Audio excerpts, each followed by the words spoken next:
come in and it's kind of like this mix of old guys, if you will, and young guys. Yeah. And I made a comment earlier in the year, and I said we've never seen this work, where you're trying to mix the past, or not the past because we're still all in our prime, but past success, the group that you've had success with, and future of who you think you can have success with, and trying to combine those two.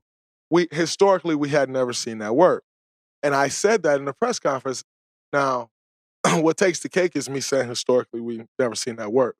What no one does acknowledge is the part of me saying that's the challenge for us as leaders of this team. That's the challenge for us. That's the challenge that you embrace, and you want to be the group that can make that work. No one talks about that part. They only talk about the first part. But and now we've played 82 games, and you've seen how it all come together. What are your thoughts on this current team and what needs to happen for this team? Obviously, we know health. We got to stay healthy. I've been out.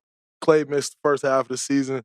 I missed essentially half of the season right in the middle, and then you've missed the last few weeks. So obviously health. But what has to happen as far as like our young guys coming along? Who do you think is going to be that X factor? What has to happen for us to ultimately do what we set out to do, and that's win the championship? I mean, this year has been interesting, as we laughed about it a little bit. Like, nobody expected us to start off the season the way we do because of the questions coming into the year about the two different timelines. Not knowing what, Otto and Belly as vet minimum guys, and Andre is, where he was in his career, like how they would mesh with us and all that. Essentially the team that started off hot and the way we started off the season was off the way we ended last year, mixed with a little bit more veteran presence and two young guys that have so much potential but don't have a defined role or a consistent opportunity. So we've gone through all of that, and like you said, injuries and Klay coming back and, JP's ascension and all that. So what needs to happen is health, like you said, but we keep doing what we're doing in terms of understanding how we play, and then defensively, obviously, that is going to take the cake, and it's amazing to have you back, feeling good and healthy to help lead that charge. But we know how the playoffs, the rotation gets tight. Absolutely. But with that tight rotation, you have those 3 to 4 guys, and it's going to be JK, Mood, D-Lee, Juan, even GP a little bit. Those guys, depending on matchups, depending on how a series go, you have to be prepared and ready and locked into what you're going to be asked to do. And that could be 5 minutes. That could be a 30-minute run. That could mean starting one game, come off the bench one game. Like, the flexibility in that, because we have so many pieces to go to. Like, some teams, they have 8 guys, and they're going to play 8 guys the whole run, and that's it. We're not that team. So if we play, like, our rotation, we play at the highest level, do what we need to do, and we have, our guys ready to step into those roles, on a moment's notice, that's going to give us our best chance, because we know it's going to be tough. We know how hard it is to win a championship, how many things have to go your way. But we can take on that challenge of what you said starting the season, like doing something that hasn't been done historically, and then we'll deal with what comes next, when it comes, because that's the nature of the NBA. But I like the fact that we have the ability to throw a bunch of different guys out there, and trust that, they can provide value and do what they need to do out there. And no brighter stage of the playoffs to show that, because this is just a different energy. And when you look back, like, certain guys that have helped us win a series or a championship, some of the names will be, will hop off the page in terms of some unexpected guys that came into a role and did what they needed to do. 100%. And speaking of a championship, if you could trade the 2017 and 18 championship to complete the 73-win championship, would you trade those 2 championships to complete the 73?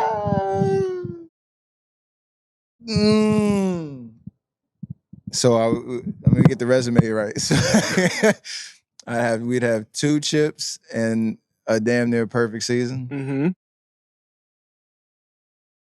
Or or three trips in a and then blunder. blemish on the 16th. You see, I didn't want to say it.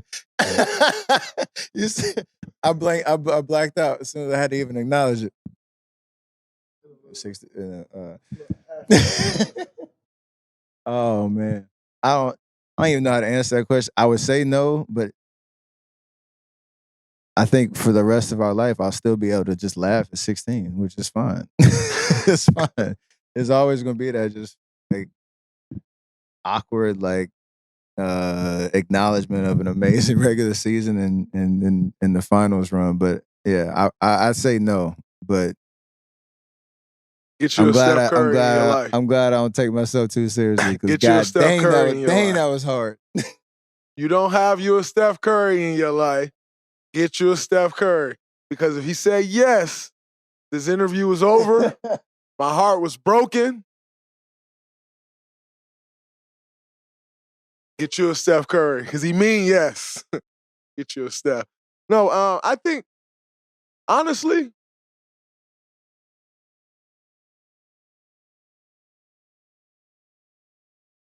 that essentially puts you in a place of undoubtedly the best team ever. If we were to complete it. Now, it's cool to be in a conversation. To be quite frank with you, I still think we had best team ever. Although we didn't finish it and win the championship, I still think that was the best team ever until 2017. I was about to say, where we going with that? Because that team was nice. Until 2017. And then I think that team took over as the greatest team ever. So I think we still accomplished it. Best team ever. But not quite, people take numbers and they want to put the numbers there and say, oh, well, the Bulls had 72 wins. It's a feeling, bro. Like, exactly. We were the best team ever. I don't care what no one said. I can't see anyone beating that 2017 team. Not even our first, the 15, 16. I can't see anyone beating that 2017 team. They say in the medical field, I concur.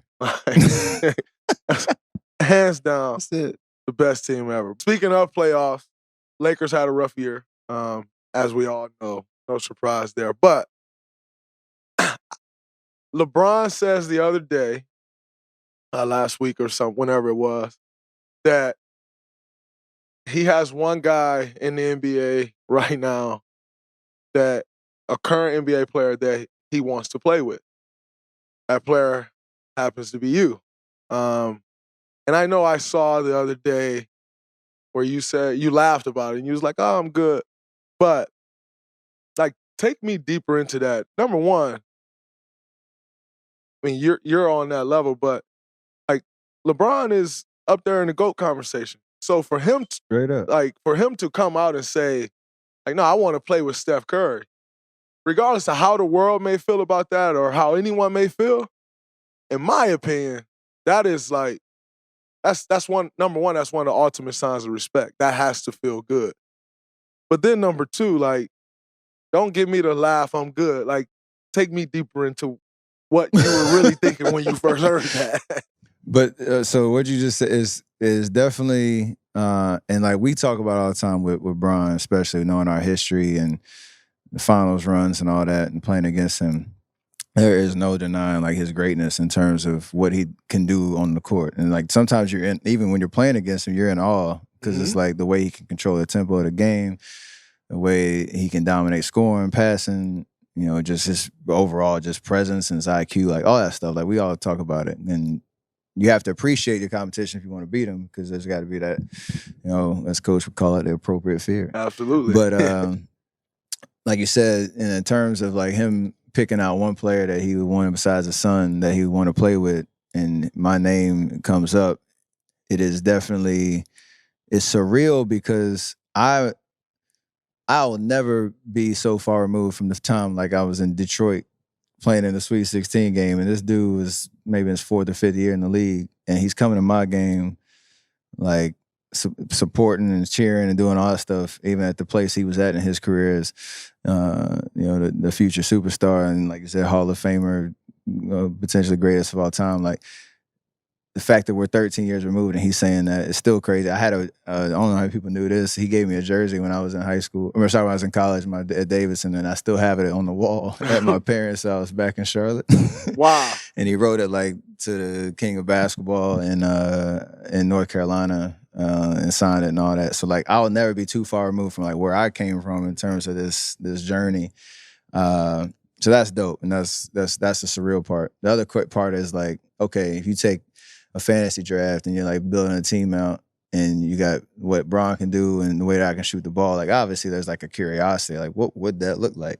But also there's a realism of like, that's why I said I'm good right now. It's just, you can never let your mind go from what you know is your situation, what is your moment, your time, and who I've been rocking with from day one. So that's my best answer at it, because it's fantasy, it's wild, but there's a respect and appreciation.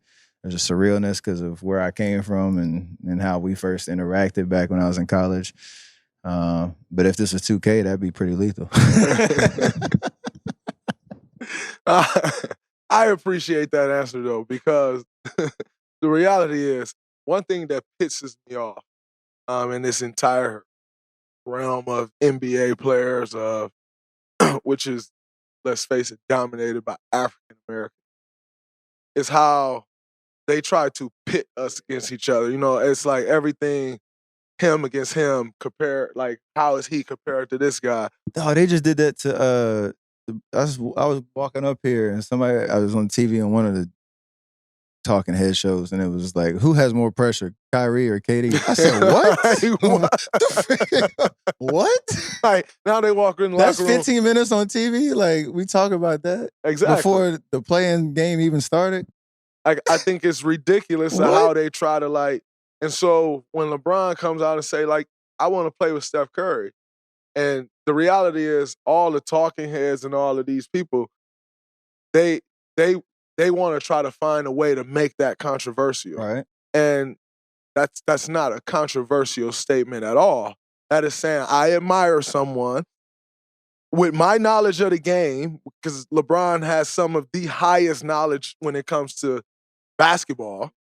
With my knowledge of the game and me understand what wins in this league, I want to play with him, because if I can take my skill set and partner my skill set with this guy's skill set, I think it'll be unstoppable.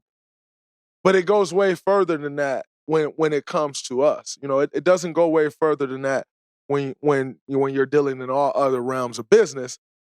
But when it comes to us, it goes way further than, actually, from a basketball standpoint, that makes all the sense in the world. He would almost be dumb not to say that. Like, are you out of your mind? Like, if you gave him a clean slate and was like number one pick in the NBA draft, fantasy, whatever, like you said, what you bring to the table, who would compliment that?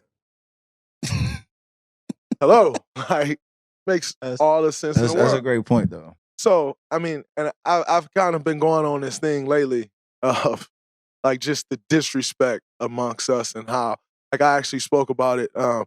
I need to get your thoughts on this too. Before you ask, people always compare eras too, right? And they always say we're more buddy than eras of past, because there ain't no fights on the court. Like, we all work out with each other. You got business crossover, friendships, like all that stuff off the court. And they always talk about like that's ruining the game. No pun intended. Sorry, Mark. That's ruining the competition on the court in terms of like we all have, these backgrounds outside of that 94 feet. Do you ascribe to that? Like this, like our era is less competitive because we're more friendly? I think we're just way smarter than the eras before us. If you look at that from the way the game is, like, if you look at the past era of basketball, they was beating each other. Right. Like they're like, don't get me wrong, guys were skilled, and all due respect to the guys that came before, but they were out there literally, like, outside of fighting, like playing the game of basketball. They were beating each other. There wasn't like much skill to that. There were guys that were skilled, but if you look around the NBA now, there's no one in the NBA that can't hit a three-point shot.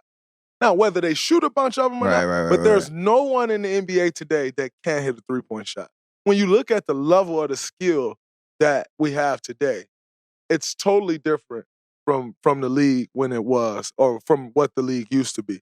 But my question to you, I made a statement about 3 weeks ago that if LeBron's breaking the scoring record,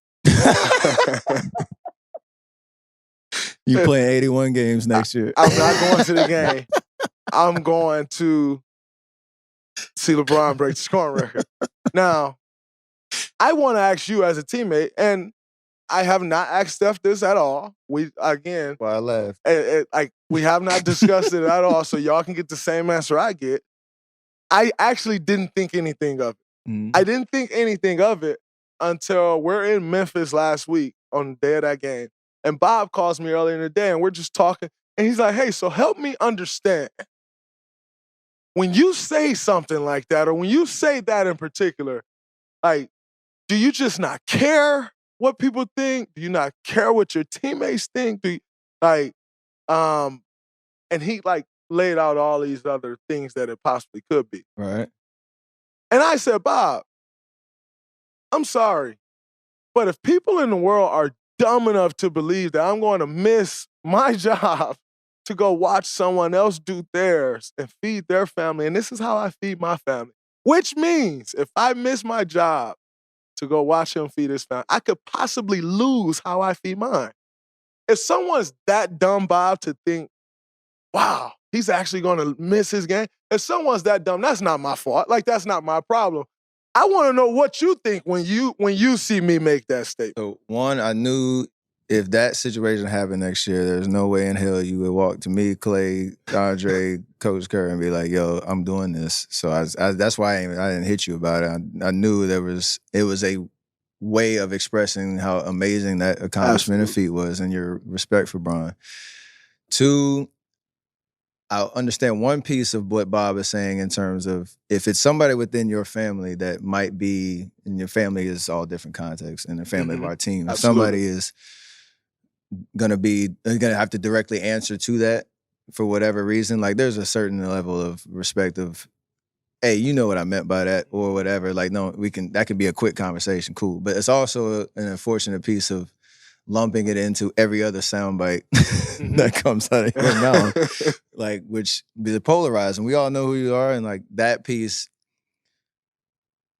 I know that'll never change because that's who you are. But it's also like if there was ever, it highlights if there's ever a little insecurity or a question of where your loyalty lies. Which, okay, if you're going to that point, then you got a whole nother conversation to have.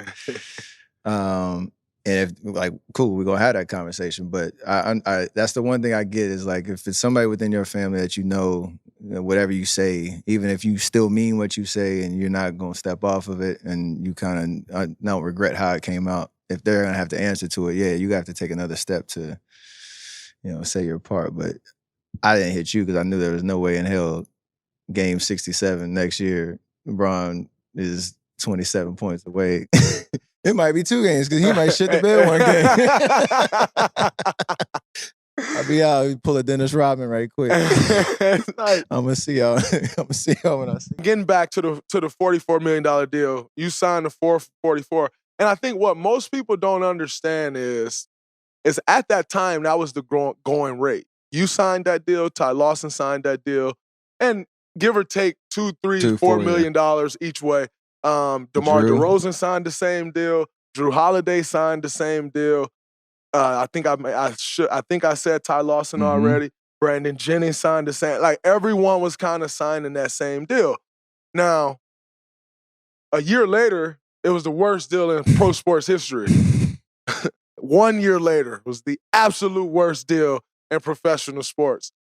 On your behalf, on the Warriors' behalf, the best deal. Yeah, but absolutely. How did you go through that knowing you're making $11 million a year, you should be making $25 million a year, but in the same token, if you don't sign a $44 million deal, the Warriors have to decide on whether they're going to keep me or Klay. The Warriors are never able to sign Andre. And then in hindsight, fast forward a couple more years later, also not able to sign KD as well. So how were you able to go through that and see the bigger picture and know I'm going to ultimately make my money. But right now, I mean, there was a time where I think, there was a time where I was making more money than you like you were the 5th or 6th highest paid player on our team. It's all intentionality, and it sounds so freaking cheesy and cliche because I'm talking about it right now, but like this is exactly how I thought. And it's like I talked to my wife about it right before I signed. I was flying into Phoenix the day before opening night, which by the way was probably one of the worst games signing after signing a contract in NBA history too. We were on the road to open up in Phoenix, and at the time Larry Riley, Bob was there. My agent, and they're like, we're trying to figure out coming to a deal. And like, it was that one thing I had to just tell myself, like, one, let's keep perspective here. Like $44 million over 4 years, more money than my pops ever made in the league. Cause I had been around the league for 16 years watching my dad play. Like I know how far the league has grown from when he played. And like, that's good money. Support my family, got a lot of security. I just want to be healthy. Like, let's just focus on that, not what you leaving on the table, what you could have made, and then don't count anybody else's money. Like at the end of the day, when you sign, like that's your decision. You're gonna rock with it. You hopefully have a lot more years to play this game.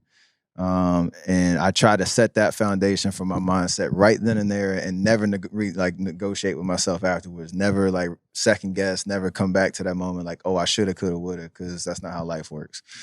So I had to be really intentional about it. I hate like it sounds so simple and fairy tale because it did work out, but I do give myself credit that was the perspective that I made sure I had and didn't want to let anything distract me from what, could have been or what I left on the table, what other situation that could have been out there. And thankfully, like you said, you listed off 5 things that were kind of consequences of that. And I was still taken care of. I was still good. So that meant a lot in that moment. Did signing a $44 million deal, which like you said is a lot of money, but then ultimately you realize like, I'm not even making half what I should. Did that play any role into you ultimately leaving Nike and saying, I'm going to go sign with Under Armour? That is a great question. And yes, that is actually a fantastic. Nobody's ever really put that 2 and 2 together. It was an opportunity to, I guess there's always that theme in the league when somebody's coming up with a contract extension or free agency or whatever, like, do you bet on yourself? Like, what does that, do you bet on yourself? What does that mean, right? Everybody is, like a Nerlens Noel type situation. You have somebody like DeAndre Ayton right now. You got guys that had good money on the table. How it works out, we'll see, right? With that piece, like knowing I had, 4 years on the court and got to survey the free agency situation and just see where I was at on that side of and that part of my career, like building something from scratch, taking a chance to put my fingerprint on a brand from the ground up and have a company that was going to kind of invest behind me. That was a huge opportunity, and it was kind of going against the grain a little bit in terms of at that time the stable that Nike had, and everybody can talk about they do it the best and this and that. That's matter of opinion, but the fact that I got to go and get in the signature shoe game, build a brand, be able to inspire and storytell around things that are important to me, like we're now 9 years removed from that. And I got this freaking logo on my hat, and we have hopefully something that will continue to be part of the legacy for years and years and years and years to come. That was me betting on myself. And it was it's been a fun process from day one. And I don't know if I would have made that decision had things gone differently with the contracts though.